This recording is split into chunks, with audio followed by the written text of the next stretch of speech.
Alors, bonjour tout le monde. Nous voici à la troisième capsule du chapitre 12 qui porte sur la fabrication des objets techniques. Aujourd'hui, ce sera la catégorie de matériaux et la protection de ces matériaux-là qui seront abordés. Dans votre manuel, la théorie se trouve aux pages 389-390, dans votre cahier d'exercice, pages 236-237, et les exercices proprement dits seront aux pages 238 à 241 et deux numéros ne sont pas à faire, c'est-à-dire les numéros 6 et 8. Alors, enchaînons avec notre chapitre 12. Donc, chapitre 12, dans notre cahier d'exercice, voici la théorie, page 236. Comme d'habitude, je viens noter avec vous ce qui est le plus important. Je viens surligner, ajouter des petits commentaires si nécessaire. Alors, maintenant que vous avez bien vu la page, on y va. Les catégories de matériaux. Le tableau qui suit présente quelques catégories de matériaux. En plus, on va aller compléter avec les propriétés qui sont recherchées lorsqu'on les choisit et aussi des moyens de les protéger. Donc, vous allez voir, on va faire la catégorie avec les moyens de protection en parallèle en même temps. Alors ici, la première catégorie, ce sont les métaux et les alliages. On les voit en même temps puisque les métaux, j'y vais en orange comme d'habitude, les métaux, ce sont des dérivés qui sont extraits de minerais. On a vu ça donc dans notre chapitre 6, si ma mémoire est bonne. Alors que des alliages, ce sont des matériaux qui résultent du mélange homogène de un ou plusieurs métaux plutôt, avec d'autres substances métalliques ou non. Donc, je répète ce que je viens de dire. C'est un mélange. Un alliage est un mélange homogène de métal avec une ou plusieurs autres substances. Et les substances qu'on y ajoute peuvent être métalliques ou pas. Les alliages les plus abondants, c'est-à-dire ceux qu'on rencontre le plus souvent, sont des alliages ferreux, donc qui contiennent du fer. L'acier et la fonte en sont des exemples. Le laiton, le bronze, les alliages aluminium sont des exemples non ferreux, c'est-à-dire qui ne contiennent pas de fer dans ces cas-là. Je ne vous demande pas de savoir ça par cœur sur le bout de vos doigts. On a déjà parlé d'alliage, entre autres en classe, lorsqu'on a parlé des différentes couleurs d'or qu'on pouvait utiliser en joaillerie. Donc l'or blanc, l'or rose, l'or jaune étaient en fait, lorsqu'on les utilise en bijouterie, des alliages puisque l'or pur était trop euh, pas assez dur en fait. Donc on devait lui ajouter de la dureté. Alors, lorsqu'on choisit des métaux ou des alliages, ici, qu'est-ce qu'on va rechercher souvent? C'est la dureté, la conductibilité électrique, la conductibilité thermique, donc conductibilité de la chaleur et le magnétisme. On se souvient de notre truc de fer, nickel, cobalt pour les éléments qui sont magnétiques. Donc, notre truc du conifère. Les lames de patins ici qui sont faites de métal à cause de leur dureté. Les moyens de protéger les métaux maintenant. On veut les protéger en fait de l'oxydation, de la corrosion, de la rouille. On peut ajouter de la peinture, de l'huile, une graisse. Donc souvent avec les traitements anti-rouille qu'on va faire sur les voitures, c'est ce qu'on va faire. Ou encore un plaquage de zinc, puisque le zinc ne s'oxyde pas. On va venir faire une petite plaque à la surface de l'objet. On appelle ça de la galvanisation.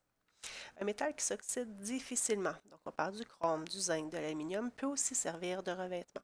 Puis comme il s'oxyde, il rouille beaucoup moins vite, réagit moins facilement avec l'oxygène, donc on peut aussi s'en servir pour faire un petit revêtement. Ensuite de ça, maintenant qu'on a fini les métaux et leurs dérivés, les alliages, on va aller voir les céramiques. Donc, les céramiques que vous connaissez, entre autres, qu'on utilise sur les planchers. Donc, ce sont des éléments qui sont solides. Pour les obtenir, on a chauffé un mélange de matières inorganiques, donc des roches, des minéraux, de la terre, on les a mélangés ou encore on les a mélangés et on les a chauffés. La brique, la poterie, les tuiles de céramique sont des exemples. Qu'est-ce qu'on va aller chercher? La dureté, la résistance à la corrosion, donc ça ne rouille pas.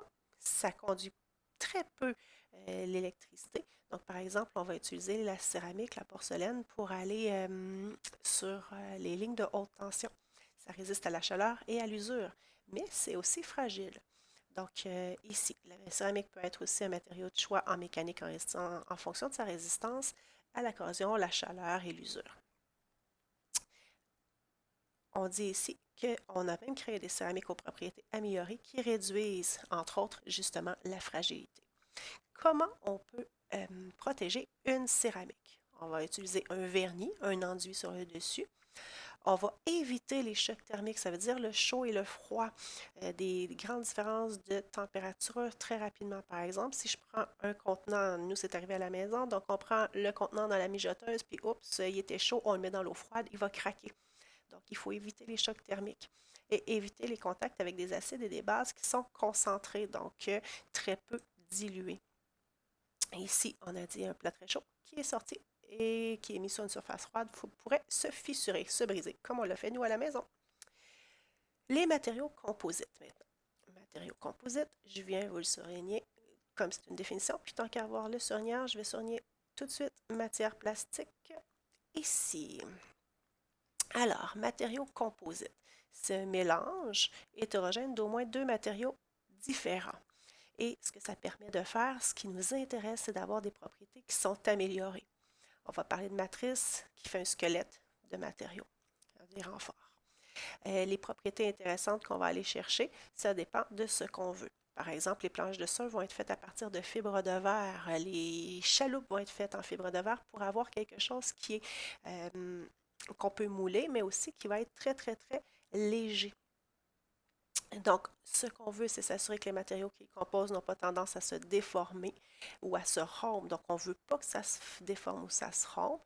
On va s'assurer que la matrice et les renforts adhèrent facilement ensemble, très fortement, pour que ça reste bien, bien, bien ensemble. La matière plastique, maintenant. La matière plastique, ce sont de longues molécules. Donc, on dit des polymères auxquels on peut ajouter des substances pour avoir des propriétés désirées. Il y a deux grandes familles de plastique. Les thermodurcissables, puis même je vais vous le mettre en orange puisqu'il s'agit d'une définition, thermodurcissables et thermoplastique. Je vous donne le truc. Dans thermodurcissable, on a le mot dur, donc il reste dur en permanence. C'est-à-dire que même si je les chauffe, elles ne ramolliront pas. Il y a des contenants qui sont faits comme ça en thermoplastique qu'on peut mettre au four, par exemple. Les matières plastiques qui ramollissent sous l'effet de la chaleur, on va dire que on va les appeler des thermoplastiques.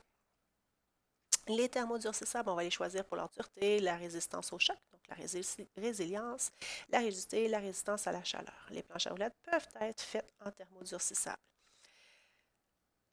Thermoplastiques, donc ils vont être élastiques, résister à la corrosion, etc. Vous êtes capable de le lire, mais ils vont donc être beaucoup plus légers et c'est une chose qui est intéressante, neutres chimiquement, c'est-à-dire qu'ils ne réagiront pas avec les éléments du milieu. Une chose que j'aime rappeler ici, le thermoplastique, un de ses gros avantages, c'est qu'il est recyclable, alors que le thermodurcissable n'est pas recyclable puisqu'on ne peut pas le faire chauffer pour le recycler, le remouler par la suite. Donc, recyclable ici est la note à ajouter.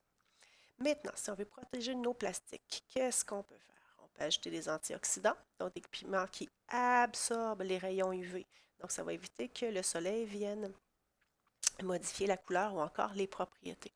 Si vous avez peut-être eu des jouets quand vous étiez petit que vous avez laissé au soleil parce que c'était des modules de jeu, des choses comme ça, puis vous avez vu qu'après un certain temps, le plastique a tendance à se briser beaucoup plus facilement. Donc, on peut ajouter des pigments pour éviter ça. Avec le soleil, ça change les propriétés. On peut mettre un revêtement imperméable et pour retarder donc l'oxydation des conduits de plastique par le chlore qui est dans l'eau, on peut ajouter d'autres antioxydants différents donc pour éviter que les tuyaux soient affectés par le chlore qui est dans l'eau. On dit ici que les polymères sont souvent faits à partir de combustibles fossiles, donc nos plastiques sont faits souvent à partir de combustibles fossiles comme le pétrole, le gaz naturel. Un polymère est une longue molécule, comme je vous disais tout à l'heure, dont l'agencement provient de la répétition d'une unité plus simple. Donc, c'est une même petite molécule qui va se répéter plein de fois, qui vont en faire une longue chaîne, donc un polymère. Et on vous donne un exemple en dessous de ça. À la suite de ça, vous avez, comme d'habitude, vos exercices que vous pouvez faire.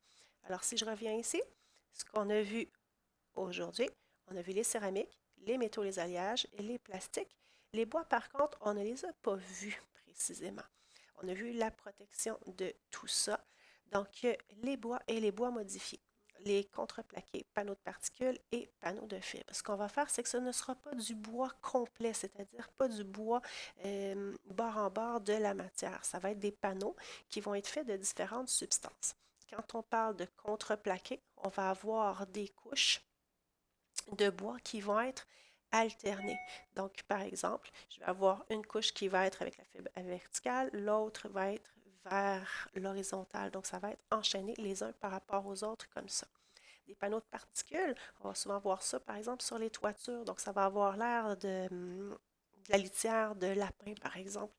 Donc, tous des gros copeaux de bois qui vont être pressés ensemble à l'aide et tenus ensemble à l'aide de colle. Ça va faire des gros panneaux de particules.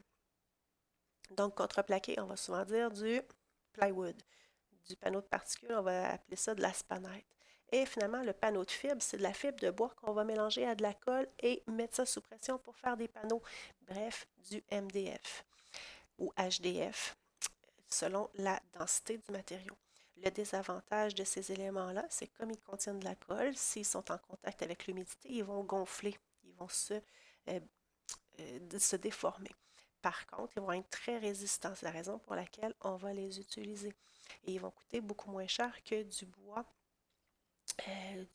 qui n'aura pas été modifié. Encore une fois, pour les protéger, on peut mettre un vernis, recouvrir par exemple de plastique ou encore mettre une peinture. Ça va être une façon de les protéger. Alors avec ça, on vient de faire nos catégories de matériaux pour notre chapitre 12. Il restera seulement le dessin d'ensemble à voir par la suite pour terminer le tout. Bonne journée!